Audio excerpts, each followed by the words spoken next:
নমস্কার বন্ধুরা, ডলির রন্ধনশালা সবাইকে স্বাগত। আজকে তোমাদের সাথে শেয়ার করব নিরামিষ কচুর শাকের রেসিপি। তবে আজকে আমি কচুর শাকটা একটু অন্যরকমভাবে রান্না করব। এইভাবে যদি কখনো রান্না করে না থাকো তাহলে অবশ্যই একবার হলেও রান্না করে দেখো। তাহলে চলো রান্নাটা আমি কিভাবে করেছি এবার সেটা দেখে নেওয়া যাক। প্রথমে আমি কড়াইয়ের মধ্যে অল্প একটু জল দিয়ে দিলাম। জলটা আমি হালকা উষ্ণ গরম করে নিয়েছি। কচুর ডাঁটার সাথে কচুর যে শক্ত গোড়ার অংশটা থাকে সেটাও কিন্তু আমি কেটে নিয়েছি। এবার আমি কেটে রাখা কচুগুলো জলের মধ্যে দিয়ে দেব। আর যেহেতু আমি কচুটা নিরামিষভাবে রান্না করব, তাই আমি রান্নাটা ছোলা দিয়ে করব। আমি এখানে কিছুটা ভেজানো কাঁচা ছোলা দিয়ে দিলাম। এবার আমি কেটে রাখা কচুর ডাঁটাগুলো দিয়ে দেব।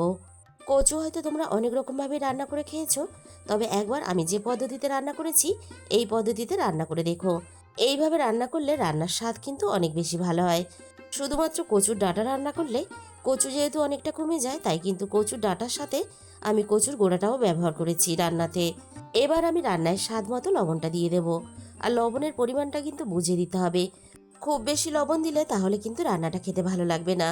কচুর ডাঁটাগুলো ভালোভাবে সিদ্ধ হওয়ার জন্য আমি এবার কড়াইটা ঢাকা দিয়ে দিলাম।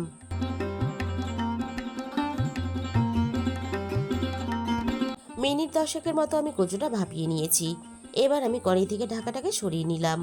এবার আমি নাড়াচাড়া করে দেখে নেব কচু ভালোভাবে সিদ্ধ হয়েছে কিনা। কচু খুব সুন্দরভাবে সিদ্ধ হয়ে গেছে, আর সাথে কচুর গোড়াটাও বেশ ভালোভাবে সিদ্ধ হয়ে গেছে। এবার আমি দেখে নেব ছোলা ভালোভাবে সিদ্ধ হয়েছে কিনা। ছোলাও বেশ ভালোভাবে সিদ্ধ হয়ে গেছে। আমি কড়াইয়ের মধ্যেই ছোলা কচু সবকিছু একসাথে সিদ্ধ করে নিলাম। তোমরা কিন্তু চাইলে প্রেসার কুকারের মধ্যেও কচুটা সিদ্ধ করে নিতে পারো। কচুটা সিদ্ধ করে নিয়ে আমি একটা ছাঁকনি থালার মধ্যে ঢেলে নিয়েছিলাম। এবার আমি কচুর জলটাকে এইভাবে খুন্তি দিয়ে চেপে চেপে যতটা সম্ভব বের করে দেব। কচুর জলটা যদি এইভাবে একটু চেপে চেপে বের করে দেওয়া যায় তাহলে রান্নাটাও কিন্তু খুব তাড়াতাড়ি হয়ে যাবে। তাই যতটা সম্ভব চেপে চেপে এইভাবে জল বের করে দেওয়া যায় আমি বের করে দেব। এবার আমি কড়াইয়ের মধ্যে পরিমাণ মতো সর্ষের তেল দিয়ে দেব।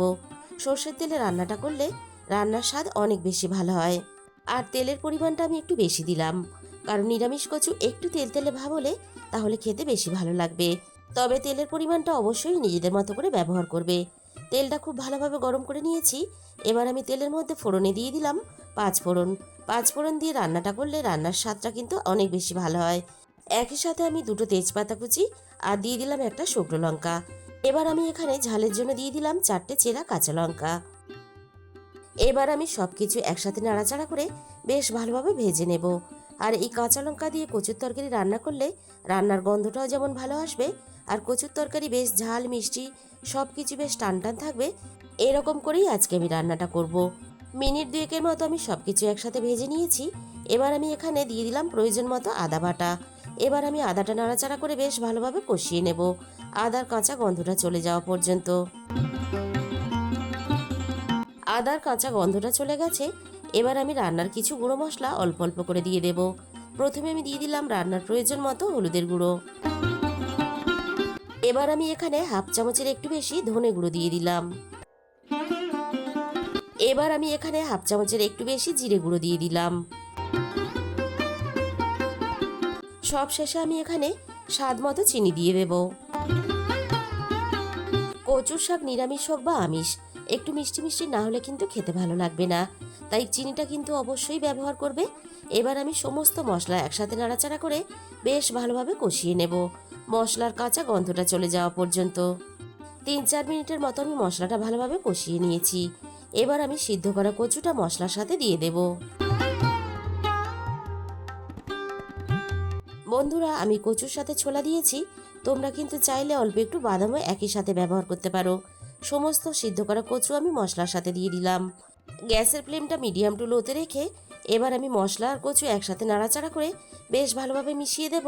আর এইভাবে অনবরত নাড়াচাড়া করে আমি রান্নাটা ভালোভাবে করে নেব। কচুর মধ্যে যে এক্সট্রা জলটা আছে সেটা কিন্তু আমি টানিয়ে নেব। জলটা যাতে তাড়াতাড়ি টেনে যায় তার জন্য আমি কড়াইয়ের গায়ে এভাবে একটু ছড়িয়ে দিলাম। কচুর মধ্যে থাকা এক্সট্রা জলটা দেখো আমি টানিয়ে নিয়েছি। আর এইভাবে অনবরত নাড়াচাড়া করে কিন্তু রান্নাটা করতে হবে, তা না হলে তলা থেকে লেগে গিয়ে পুড়ে যেতে পারে।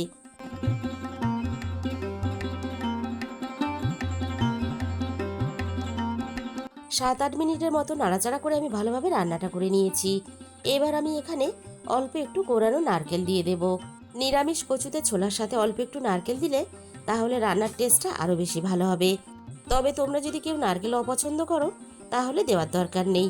এবারে আমি নারকেলটা কচুর সাথে নাড়াচাড়া করে বেশ ভালোভাবে মিশিয়ে দেব, আর তার সাথে সাথে আরও মিনিট 2-3 মতো রান্নাটা করে নেব।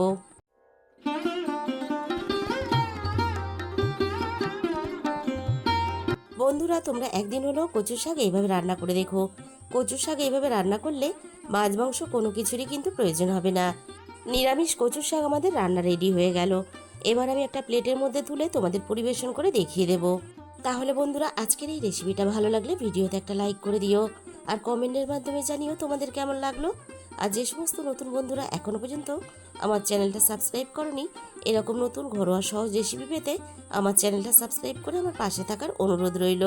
আর তার সাথে পাশে থাকা বেল আইকনটা ক্লিক করে অল করে দিও, তাহলে আমি যখনই কোনো নতুন রেসিপি আপলোড করব সবার আগে তোমার কাছে পৌঁছে যাবে। আর তোমাদের মূল্যবান সময় দিয়ে আমার এই রেসিপিটা এতক্ষণ সময় ধরে দেখার জন্য তোমাদের সবাইকে অসংখ্য ধন্যবাদ। আজকে তাহলে এই পর্যন্ত, দেখা হবে অন্য কোনো নতুন রেসিপির সাথে।